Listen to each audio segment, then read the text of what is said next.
Welcome, this is part 2 of yassifying my cartoony AF art, so if you haven't checked out part 1, watch it or I strangle you. Anyways, here is how I followed KOOLEEN'S juicy lip tutorial.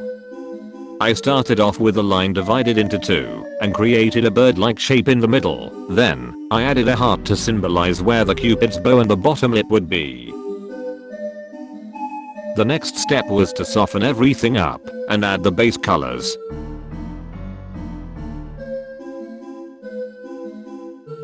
After adding the base color with an airbrush, KOOLEEN'S step was to clean up the edges. Another thing that ties up everything nicely is changing the sketch's color. It blends everything perfectly. Just mentioning this, because KOOLEEN also did this, yet never stated it. Here, I just went with the flow, throwing in colors and shadows, and generally enhancing the lip shape, nothing too over the top.